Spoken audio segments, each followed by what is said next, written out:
Hi, everyone. This is John Daly. I'm back with a brand new episode of the Daly Express podcast. My guest today is a writer, a journalist, and a reporter who covered Congress in Washington, D.C. for 9 years, including for CNN, The Dispatch, The Weekly Standard, and most recently, Notice.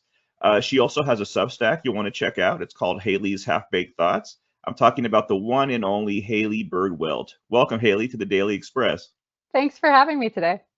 Absolutely. It's great to finally have you on. I've actually been trying to get you on the podcast for a while, but between work and family life, I know you had a lot on your plate. Um, the two of us actually met 7 or 8 years ago. It was at a Weekly Standard event in Colorado Springs, and you were super nice to me and my wife. We appreciated that. I was a Um, child. I was like 18, by the way, possibly 19. I did not realize how I young you had were I until had later. no idea what I was doing, so it was nice to meet a kind soul at a work event. Honestly, I was a fan at that time, and actually, I had no idea you were that young. I was talking to what Sarah, I'm forgetting her last name now, who was in your, I think she was your bridesmaid, wasn't she? Sarah Quinlan. Quinlan, thank you, Yes, man. yes, she's But yeah, I was wonderful. talking to her and she had mentioned that. I'm like, oh, I didn't realize she was that young. But yeah.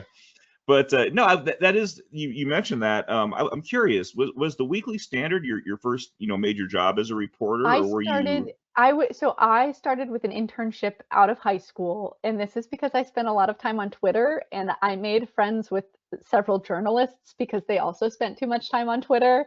I posted a lot of memes. Some of the old people who followed me then might remember this, but like there is one that you can probably still find online that I photoshopped President Obama into the "This is fine" meme, and that one like bunch of journalists retweeted that one. Somehow I parlayed that into a job in the news industry, which tells you a lot about the news industry, unfortunately. It was an interesting way to enter the news. I was just interested in politics. I wanted to be in Washington, D.C. And I also did this thing, which is kind of nerdy, but there's documentaries about it now called Girls State back in Florida. There's one called Boys State. If you go onto your television, they follow some kids at the Texas Boys State. It's like a mock government program. So I was that sort of kid. So coming up here and like being able to talk to lawmakers, covering Congress, you don't really need to know anything. You can just go there and stand in the hallways and ask them questions. They're used to it. So the lawmakers are mostly used to it and magnanimous when you approach them with random half-baked questions to ask. So I started with an internship at a place called the Independent Journal Review, which was a startup back at that time. I'm not sure if it still exists, but I know it doesn't really quite exist in the same form that it did then. There did used to be like a news team. Joe Perticone, who covers Congress at the Bulwark, he was my first boss, so he hired me for that internship. Some of your viewers might know of him, but he's great. Yeah, I was there about a year. Things were kind of messy because it was a startup again, mostly run by like very young people. And they did some very innovative stuff during the presidential election. There were a couple of like videos that you can go look up, but that was before I was there. So yeah, I learned it was a place to learn a lot, but I did eventually need more like editorial guidance, which is how I ended up at the Weekly Standard, and still some of the best editing that I ever experienced. Like the Richard Starr and Robert Messenger could cut like 2,000 words from your piece and you wouldn't even notice. That's how deft they were at editing. So I did learn a lot there. Unfortunately, I was only there about a year as well because the magazine got shut down. So Right, right. yes. Yeah. The first one you mentioned, is that where and maybe I misunderstood this. Did Benny Johnson get his start there as Yes, well? Benny Johnson was my coworker. Yes. How was Yeah. that? So I we can't imagine two people as different as you and Benny Johnson, but he actually so yes, he what's funny is my editor Kate, many people in the news industry have been coworkers with Benny because he also was at BuzzFeed News, I believe, before this. Yeah, no, he was different back then, I will say. A different kind of character. I haven't spoken with him really since then, but he was kind to me back then. Again, I was 18, coming out of high school. Yeah, I did, but he was in a different division of IJR. He was like the creative side of things. A lot of the money, I believe, came from like Facebook posts kind of stuff, and I think Benny no. really did understand the algorithm, you know. Yeah, that's Um, you got to hand yes, that to him. He's very yes, good at that stuff for yes, sure. yeah. But no, I was mostly working with the news team, which is Joe, Megan Vasquez, who is at, I believe, the Washington Post now. She was one of my coworkers. Brittany Shepard, who is at ABC. Erin McPike was my editor for a little while. She used to work at CNN. And also, you might know him, Dave Jorgensen was one of my coworkers at IJR, who is the Washington Post's, at least he was until he started his own thing. He was the Washington Post's like TikTok guy. So very Oh, innovative video kind of content. He's very funny. So it was yeah, an interesting place to start out. I did get opportunities from that I don't think anybody else sort of entering journalism would have, because it was small. They okay. kind of threw me into it. And the first real news story that I was covering was the Affordable Care Act repeal effort that the Republicans were trying to move across the finish line back in 2017. And so I, before or after, I have never seen anything like that on Capitol Hill. Like, and if you talk to staffers who were there at the time, like, it was thousands upon thousands of phone calls that their offices were receiving. Obviously a lot has happened since then, but it was just a very like feverish kind of debate that was happening. Also, nobody knew what the bill they were voting on was. At one point they were saying, Sounds if about we right. pass this, the other chamber has to promise not to pass it into law. Like, it was just very surreal, the debate that was happening. So it was an interesting time for a young person to come to Congress and learn about the way things work, unfortunately. So I can only imagine. So you as I mentioned, you just recently, or maybe I didn't mention it, but you recently stepped away from covering Congress, which is you had done it for almost a decade, and you wrote that part of the reason was that spend more time with your kids, which I totally get. Um, I'm curious, beyond that, beyond the family life balance, was that a tough decision to leave Capitol Hill reporting, or did Congress become as exhausting to you as it's become to everybody else? I definitely have experienced some like career burnout, but that's been years, ever since the pandemic. I've been a little Hmm. burnt out in general, and I just haven't had a chance to like slow down. Um, most of it is spending time with my children. Part of it is that I have been reading so much Kierkegaard, and he has these delightful challenges to his readers to not make their decisions based on having an income, but to like he out of all the people I've ever read, Soren Kierkegaard takes the Sermon on the Mount possibly the most seriously, which is very Hmm. refreshing. I've been obsessed with him for maybe a year and a half or 2 years now, and I've been slowly working through all his books. Especially if your listeners have never read any of his books, or even just the pseudonymous ones, and they don't really know what he was about, I would recommend Upbuilding Discourses in Various Spirits. He had quite the knack for titling his books. And then the other one is, it's kind of shorter. It's easy to find on Amazon because there's a new translation of it. It's called The Lily of the Field and the Bird of the Air. And he often wrote about um, feeling the confidence and the willingness to seek first God's kingdom, even if it's not the most pragmatic or like worldly wise thing to do. So I did feel some conviction, like, am I staying in this field because I feel called to it, or like, am I possibly called somewhere else and I'm only staying here because I need a check right now? Right. Yes, so part of it was the burnout. I think the burnout probably contributed to the like the thinking and the like the questions that I was asking myself as I was reading Kierkegaard, of like, is this where I'm meant to be right now?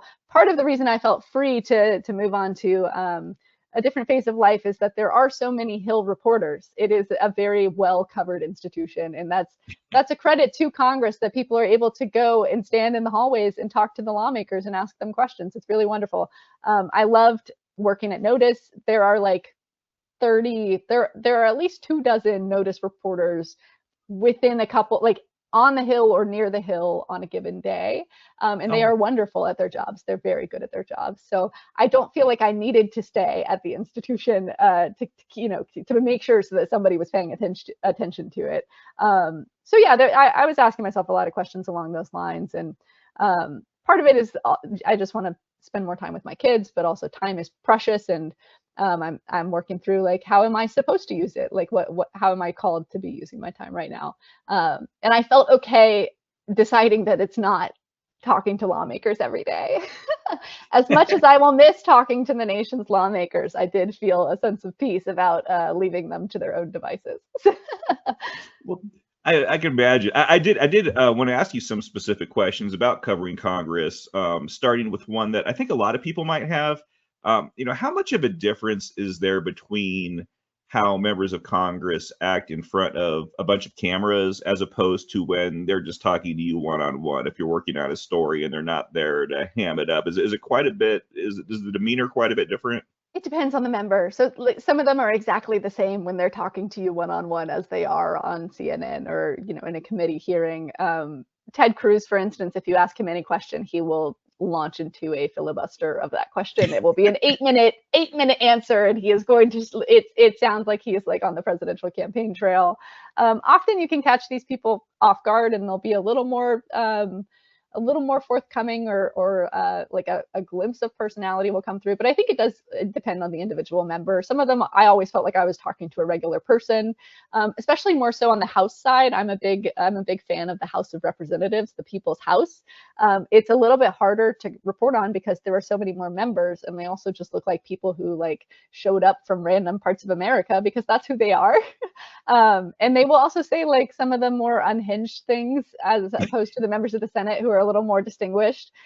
If you've ever visited the Capitol, you can tell when you've made it to the Senate side because the floors are like these fancy tiles. And when you go over to the House side, it's just a regular floor. The Senate also has very fancy toilet paper. It's not like a roll. It's like little napkins that you pull out. So Wait a minute. Wait a minute. yes, They have higher quality toilet paper on the they Senate side do. than the House side. They do. Yes, it is. It is the upper chamber. I Wow. think that's possibly why I enjoyed covering the House more. But I think that just the fact that you do feel like you're talking to people, but also the fact that the House actually debates legislation on a regular basis. I really loved covering policy. And the Senate, at least as long as I've been there, like maybe once a quarter was voting on something big, like a big legislative package. But it was usually they were voice voting on things that everybody agreed on, or it was confirming nominees for the judiciary or the executive branch. It's not really where most of the legislative debate is happening most days. It's usually that is the House of Representatives. So after I was at the Weekly Standard, I was at CNN for a couple of years, and during that time I was their House producer, which was lots of fun before I got burnt out. So yeah, I learned so much from their Hill team, and I was also like following the day to day in the House of Representatives. And I think part of the burnout is possibly that I do have so much affection for the institution and so much respect for the institution itself. And often I was like the people I was reporting on did not feel the same way about the institution or even about their own roles. So yeah, that it is kind of a recipe for burnout, Yeah, or I at did least want to sort of. cynicism. Yeah.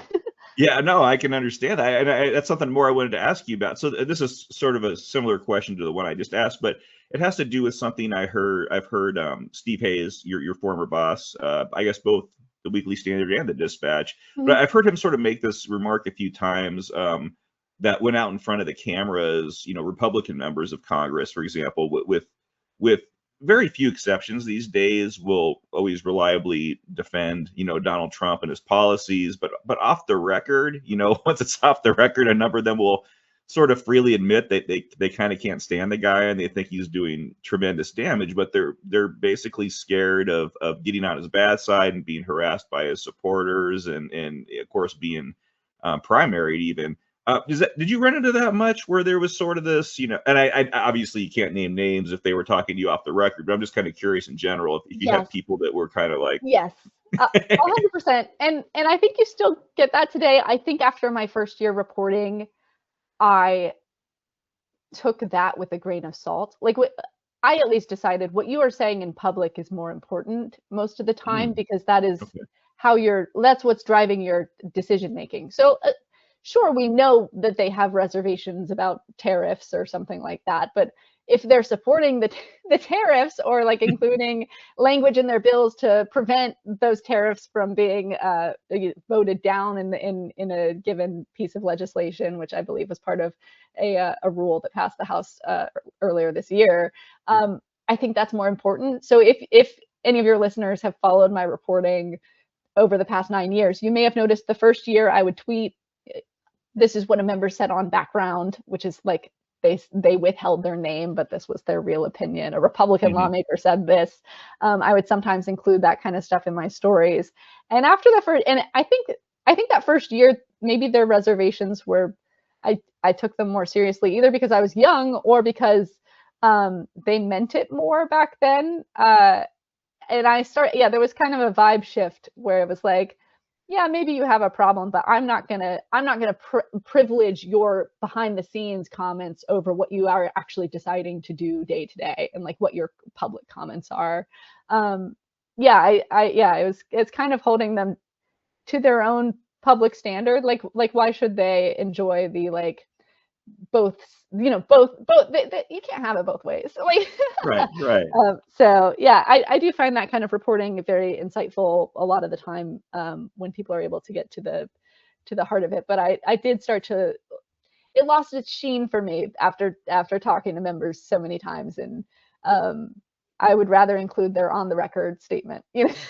Yeah, I mean, it makes Yeah, sense because that is ultimately what matters in the context of their job. But it's, yeah, I just find it fascinating. I mean, not surprising.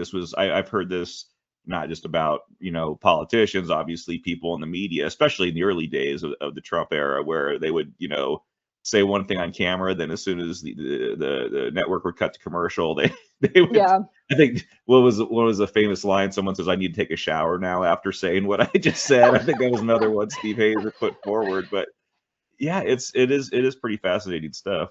yeah. And maybe I'm like very hardline on it because of all the Kierkegaard reading. The upbuilding discourses in particular, he has this passage I go back to a lot that is essentially, you cannot actually will the good in truth if you are trying to pursue the good by using bad means. Mhm. I find that kind of very pure, like the means matter as much as the end kind of approach to life, very like beautiful. And I personally want to live that way. And I don't want to act like, I don't want to give preference to people or movements that do not care about the means. So I don't know, if you're trying to talk out of both corner sides of your mouth, like that's not really, it's not the kind of like the stand that I would like to see, in particular, but it's also not, maybe it's kind of a disservice to your constituents who think you feel one way, and then you're schmoozing it up with lawmakers and members of the press and saying the total opposite. So, yeah, I have mixed feelings about it because Yeah, everybody's yeah, everybody's entitled to their own personal opinions, but I do think a large part of what's wrong with Congress is that people don't care about the means that they're using to achieve their ends. So they're okay talking kind of behind closed doors about their true feelings and their true motives and what they're trying to accomplish, which may be good and pure and wonderful. But if you are being deceptive or going along with something you don't actually agree with in the daylight, like I personally don't think that's pursuing the good in truth. So no, yeah.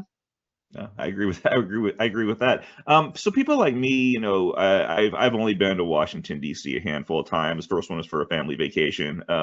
Went to the principal's first stuff a few times, but I that's not an environment that I have ever spent much time in. But we at home, we turn on television, we look on the internet, and we see these chaotic scenes in the halls of Congress where huge groups of reporters, I'm sure which you were a part of, are chasing after, a congressman or a congresswoman, peppering them with questions. How often do productive answers come from that? Do a lot of representatives just kind of completely ignore you guys for the No, most part? And most of them talk. They like to talk. I think it's probably a very interesting mode of existence where you are just like going to meetings and also people are asking you about the most pressing issues facing the nation, like on your way to lunch, on the way to the restroom, like there is a horde of reporters asking you these questions, which might contribute to a kind of ego that many of them have, that you step outside your office and people want to know what you think all the time. But often these, interviews they are productive. They are, I think what you don't see, probably being outside the Beltway or not spending time with the reporters themselves, there are a lot of reporters who are asking really specific niche policy questions all the time. Hmm. Some of these are working for like trade publications, like environmental publications, or like international trade policy publications. And so they will ask like very specific, what should the de minimis threshold for international commerce be? And they're talking to members of the Ways and Means Committee. And it's very important work to be talking to those lawmakers about those issues. I do think probably a lot of what you see on cable news in large publications is the like, here is the big story that is very messy and everybody's fighting within Congress kind of article that is happening somehow every single day. And that, yes, I think a lot of the resources of larger publications do go to that kind of story. But often there are people asking like, what about this wildlife refuge, or what about like, how are we going to deal with nuclear waste products like out west? And these are important questions that someone should be asking. So I have great affection, not just for the institution of Congress, but for the institution of the Congressional Press Corps, which are people who are trying their best. They are trying their best in a place that sometimes is hostile. I would say they're not as chummy with the lawmakers as possibly the like populist people would want you to think. That like the press is not. Most of the people that I worked with are very like on the up and up, diligent. They have to know their policy stuff. It's often not quite enough pay for a job that's very demanding and doesn't really ever stop. So talking to lawmakers about war, about human rights abuses, you're tracking which like international leaders are showing up each day. Often there's this is one of the pluses of the job. Often there's like celebrities who show up on Capitol Hill for Oh, they're just Bono was there one day while I was covering Congress, and wow. I think he was lobbying members about foreign assistance. This was back in 2017, I believe. So yeah, there like sometimes you get a glimpse of Bono in the hallway. Oh, I met John Mulaney at one point. I met John Mulaney Oh, as he okay. was walking through the Capitol rotunda. So there like there's always something new. Yeah, but the press corps is trying its best, and the members are most of them are friendly enough to stand there and answer the question, even if they're not giving a full answer or their actual opinion. So That's good to know because it's one of those things where I think it's easy for people like me to assume that maybe the ones that show up on TV are the few people that decided to stop and talk to her. But it sounds like it is that is very much the rule rather than the exception. mhm. I also remember seeing a number of video clips of like Bernie Sanders dodging supporters and trying to get down the hallway He's and kind stuff. of gruff. I didn't talk to Bernie Sanders very often because he can be a little bit cranky, or he's just like busy or something. There are a few that you try once and then you never really try again unless you like absolutely need to talk to them. Yes, there are a few. Tom Cotton, he almost never answers questions. It's just some of them are Oh, like, I just don't do hallway interviews, which I yeah. understand. Like it probably is disorienting to have someone show up and ask you a bunch of questions while you're going to lunch. But most of them, in my experience, did either stop and talk, or they would let you, follow them and pepper them with questions. So, yeah, I highly recommend it to any young person trying to get into journalism. Covering Congress, you just need to know how to ask a good question and be polite enough for them to let you ask the question. Were you, and I don't think you were, but were you at the Capitol on January 6th when that all went down? I was pregnant and I had a bad Oh, vibe. So I was like, I'm going to work from home.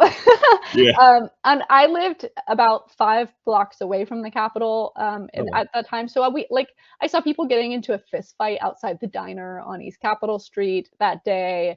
I almost went, and I was like, I'm very grateful I didn't, because I was probably 6 months, 4 or 5 months pregnant. And some of the press corps, like a couple of my friends were there, and they were like exposed to pepper spray in the hallways as they were like going oh, to the safe geez. room. I'm really glad I wasn't there. I did unfortunately develop all the anxiety and like stress of having been there, even though I wasn't. So yeah, luckily I was not there and did not have to go through all of that. But it did change a lot about the way I covered Congress. If you read my newsletter at the time, I think I was very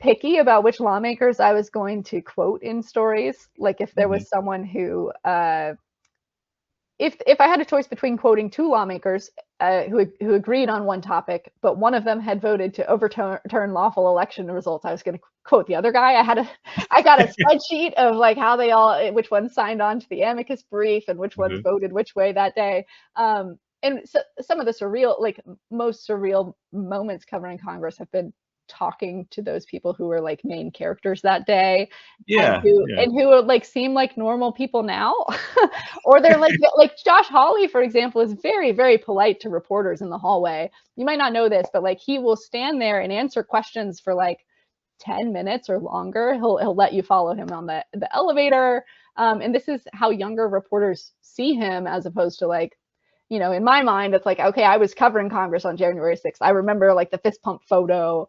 Yeah. Yeah, it is interesting. Yeah, people evolve. People are interesting beings. I'll try not to share too many personal opinions because the journalist in me still exists. But Oh, I hear you. I hear you. No, yeah. I get it. I do have sort of a question related to that though, because this is something I've thought about, and I'm not sure I've ever seen it asked of anybody. But so there are a number, like you mentioned, a number of Republicans in Congress who voted that that way during on January 6th, but there were also ones that um, really kind of threw Capitol Police officers under the bus afterwards. I mean, these were these cops that were protecting them, and many of them were injured, as a result, some so badly that they had to retire from the force. And in return, you have some of these representatives who have accused the officers of being complicit in what happened. Some kind of mocked their January 6th testimony later in the hearings. Some basically accused the officer who shot Ashley Babbitt of murder, outright saying that on social media. And I know that Speaker Mike Johnson, he is, I think he's still refusing to have that plaque installed in the U.S. Capitol that sort of honors the January 6th police officers. So I'm curious, in the 4.5 years since that day, did you ever witness some tension between the Capitol police officers and these Republican members of Congress who I think it would be hard for some of these people to kind of look at the officers in the eye after that day, but I didn't know if is there this tension that lasted for a while? Yes, yes. And I had several Capitol Police officer friends, and I will say they are very professional. Even when being thrown under the bus, or if someone is saying something ridiculous about the like, obviously the security planning was not good leading up to Mhm. that. But I always look back on my interview with Thomas Massie right after January 6th when he said, "Yeah, like it was President Trump's fault. Like he sent them there. It was like the last stitch on a 50-pound feed sack broke," which I think is the quote that he had explaining that the speech is he blamed President Trump for how that unfolded. So yes, there is probably still continued tension, but to the extent that I saw how members of Congress and Capitol Police officers were feeling, like the police officers at least they know their job is very, very important, first of all, but they also are, I guess they have some degree of separation from the actual political debates that are happening, and the fact that their job is to protect these people, even if they're saying something outlandish or not true. And as far as I've seen, they've always tried their best and done the work, even though they are so understaffed. Often they are underpaid and very unappreciated. I will say the biggest issue for the Capitol Police Force after that was like morale. Many people did not want to stay after that. I think a lot of people did leave. So it was not so much them like, standing off with members in the hallway and saying like, how could you say that about the police force? It was more like a quiet exodus of people who were really either traumatized by the events of that day or just like did not want to be around that place anymore. Mhm. And the force has had trouble, getting enough people to stay, and paying them well enough, and incentivizing them to keep doing these jobs, even though the hours are really hard, and you are in an institution that most Americans don't like. I think it's hard working in Congress, even for like Hill staffers, but especially for the police officers. Well, no, I kind of figured they were professional about it. Yeah, but that was the police officers. But no, that's interesting. I can't imagine, being in that position and not having this tension, that Yeah. exists. That kind of filled in some blanks there. I'm curious, who are some of your favorite members of Congress to cover? This is how you know I'm old. So many of them left. Bob Corker, I interviewed so many times, and he was chairman of the Foreign Relations Committee in the Senate side back when I first started, and I think he like looms large in my mind because he always would stand there and talk with us about what was going on in the world. And I have a special kind of affection for the members who do care about foreign relations. Which are always like, it's hard to identify which ones before they come in are going to get really obsessed with like the most random, like I'm really into Taiwan policy now. It's just some guy from Oklahoma who has showed up to this job and he like has decided he really cares about the Indo-Pacific. It's not usually rewarded by your constituents, because the constituents don't really care about those obsessions that you might develop about foreign policy. So I would say a lot of those kinds of members. I actually saw Will Hurd on my last day reporting. He was there for a meeting or something, and he used to be a CIA officer, really cared about foreign policy as well. Was just like an interesting guy. He represented a district the size of the state of Georgia, but it was like on the Texas-Mexico border. I followed him around in his district once for a story for the Weekly Standard. I think he ran for president at one point. He recently had a baby. It was kind of poetic on my last day to see this guy who had left, several years ago. And one thing he mentioned to me was like, part of the issues with the institution itself is so many members who are here see this as the highlight of, or the pinnacle of their lives or careers, and so they are kind of clinging to it, as opposed to like servant leadership and like, I'm here for however long, and this might not be the highlight of my career or life, but I'm just going to try my best to pursue the good and truth, as I was saying about that Kierkegaard book. So yeah, Will Hurd comes to mind. I often covered Republicans is probably the sense you're going to get as I list some of these people. But Justin Amash, I also covered a lot when he was leaving the Republican Party. I wrote a profile about him for CNN. But yeah, I'm mentioning older ones because I don't want to like mention the ones who are still in. You don't want I don't want to to say get that too you like current. them. That might get them in trouble. The through line here, even for the ones who are still in, I really appreciate the members who are not just going to give me a talking point when I ask them a policy question, but who like actually are following these issues and are going to share their opinions with me. A couple of Democrats who I talked with about a foreign policy a lot were Brian Schatz and Chris Murphy. They would stop in the Senate subway, and you get the sense talking to them that they have been reading the news and they have opinions, and they're not just like reading their email of talking points in the morning. So that's the kind of like individuality is what I was looking for as I was talking to members. You mentioned Will Hurd. I think you actually wrote, if I remember right, I think you actually wrote a piece or maybe even interviewed him during that short period of time that he was running for president. Because I remember, You're right, I did do that as well. Yeah. yeah. I remember reading that, and I was thinking, Will Hurd. I kind of knew who he was, but that actually really sort of opened my eyes to him, and got me thinking, oh, he could actually be a good president. This is someone, and I remember that was your piece, and obviously it didn't go It very did not far, work. but yeah. But he is Yeah. young. He is relatively young compared to most American political figures. So who knows? True, maybe down the line. Who knows? It does. Yeah, I think maybe part of the burnout is natural to the like. So much of the institution has turned over since I started, and I also like there was a pandemic in between that, and I had two kids, and I wasn't like I didn't have as much time and energy to probably spend it. Like I wasn't spending as much time talking or meeting with these people like one-on-one as before. Instead, I would just show up and like pester them with questions for my story, and then I would leave as soon as possible.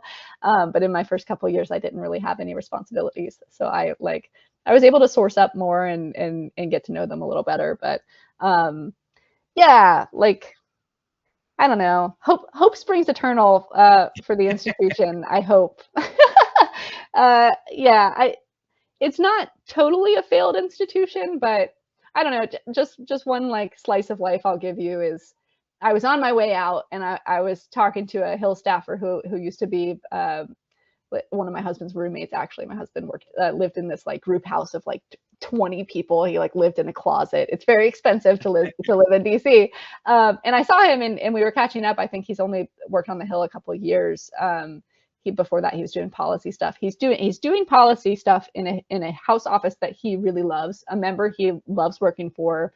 The office is run well. He's in the majority, and yet he is also as burnt out as I am, which is just like, it's sad to hear that even the people who you would think would be able to get something done or like feel that there's meaning to their jobs don't have that feeling. And I told him, you're part of the institution, so you have to stay, but I'm getting out of here.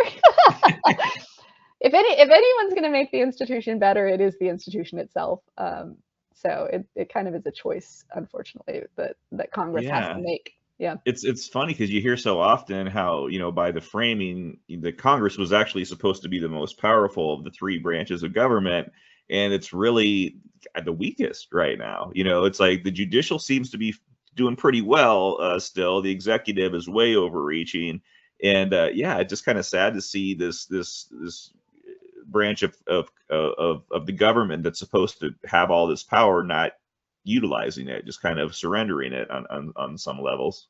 Mm-hmm. Yeah. Yeah. I'll avoid sharing too many opinions.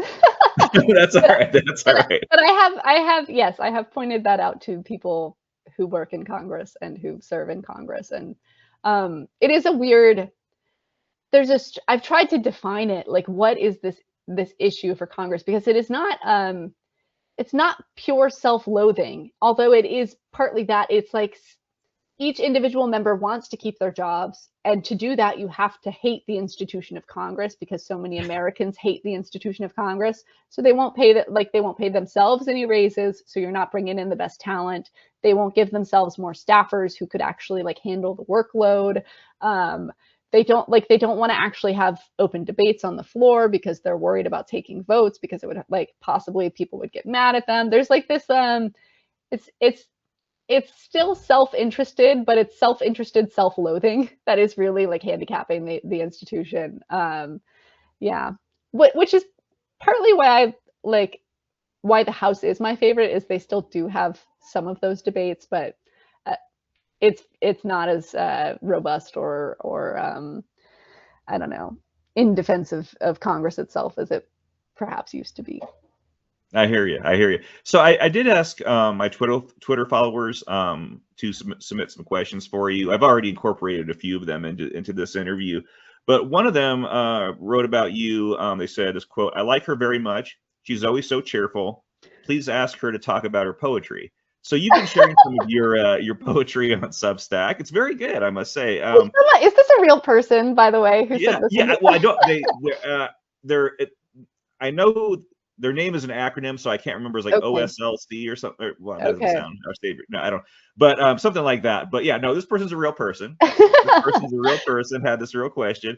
But yeah, no, I think your poetry is good too. It's there's strong Christian themes to it, of course. I'm curious, how long have you been interested in poetry, and is it sort of kind of a therapy too? To having spent all this time in Congress, to have this other part of your life that you could express yourself differently? It does. Yes, it does. It does feel that way part of the time. And I've described this new phase as like, I became so cynical early on covering Congress and have stayed in the cynicism this whole time, 9 years. And hopefully I can like learn to dream again, or at least become a little bit less drenched in cynicism, than I was spending so many days talking to lawmakers. So I do think the poetry is part of that. The poetry, I also think, is an outflowing of the Kierkegaard obsession. He often describes himself as an unauthorized poet. Again, if your listeners have not read Kierkegaard, he's wonderful and so relevant to even debates you would not think that he is relevant to. but he has just a way with language that I really admire. And yeah, I think part of that is probably like that unlocked something in my brain. Part of it as well was I'm working with this. Part of what I'm doing in my new era is working with this like independent small publishing house that's launching here in DC, helping like edit stuff for them, coming up with ideas for their launch. And one of the ideas is a possible poetry collection. So not from me, but another person. And I was looking at the poems and they're wonderful. And I was like, I should try this. Like, Yeah.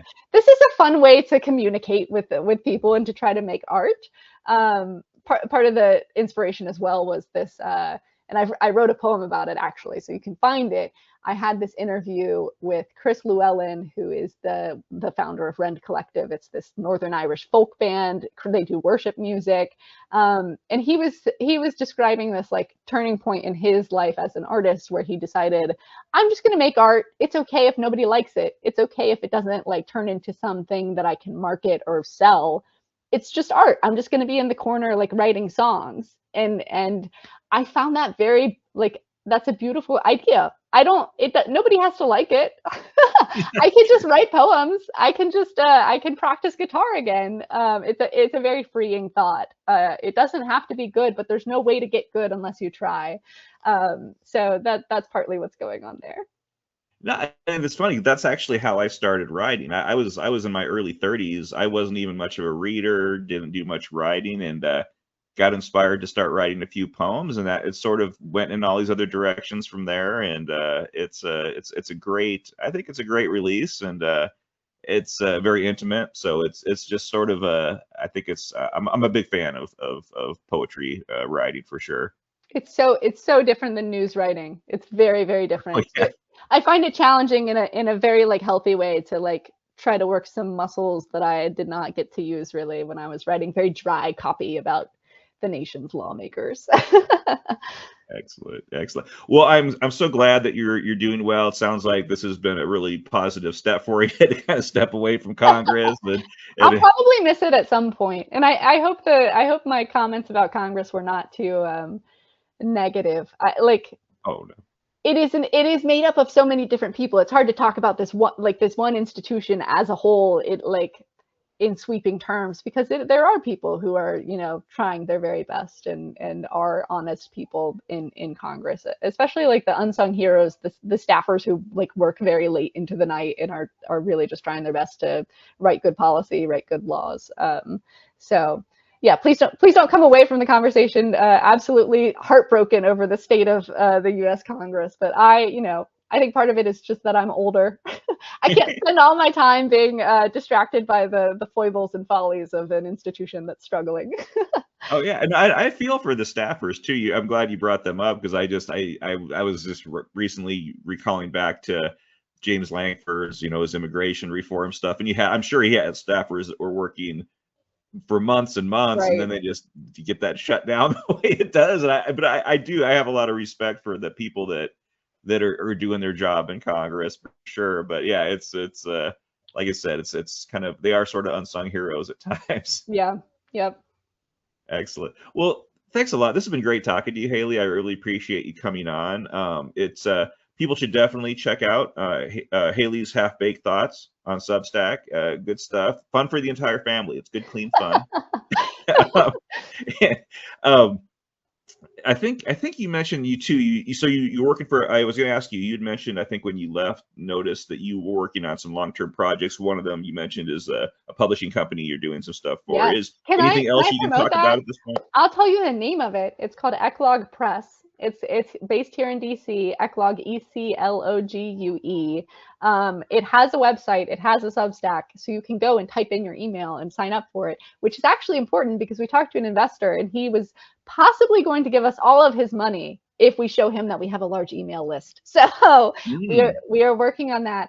But it's a science fiction and fantasy publishing house based here Oh, in oh, DC. you're a big sci-fi. I didn't even I ask you am. about I'm that. so Huge sci-fi. excited. I'm so excited about this. The idea is to sneak like art that believes there is meaning to existence into the genre that has kind of been taken over by nihilism and darkness and also just kind of slop. Like publishing houses are just having a hard time function. Another one of our failing institutions is the publishing industry. I'm not quite as hopeful about that as I am about Congress, sadly. So trying our best to stand athwart the tide of slop that is coming out of the modern publishing industry.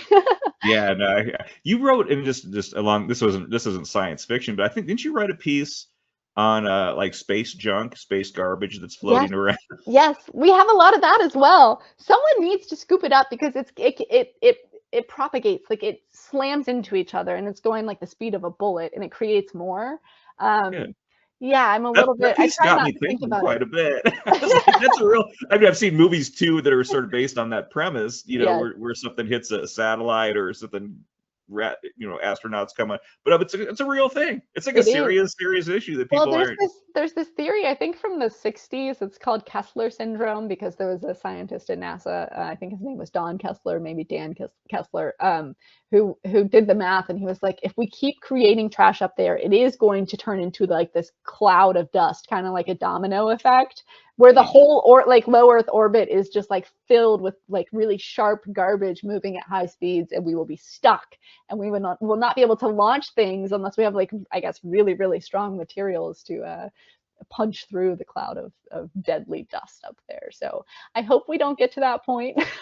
um, that is one of the benefits of covering Congress is there are hearings about everything at every time, and often there's like a random science, space, and technology hearing going on, or you can ask them about like sports policy and like sport name, image, and likeness kind of stuff. Like you can get away from the messes of the day. It is, and I will recommend if you do want to see Congress at its best, and this it might surprise you the people that you are like watching, but you should watch subcommittee hearings because it's only like 6 members and they're all in a room together and they're talking about a very specific policy issue. And you'll get a sense in those hearings it's not quite the same as the big hearings where like an impeachment hearing is happening and everybody's kind of showing off for the camera. The subcommittee people know that nobody's watching except for me, I guess. they're acting normal, is what you're saying. And they're acting relatively normal, and you can tell they're friends with each other, even if they're on the other side, because they're working on these really like niche policy issues together. I think that's the highlight of Congress is the subcommittees. Excellent, excellent. Yep. Well, yeah, this has been great, Haley. I really appreciate you coming on, and love to have you back on again in the future sometime. And I hope you have a great day. Thanks, you too.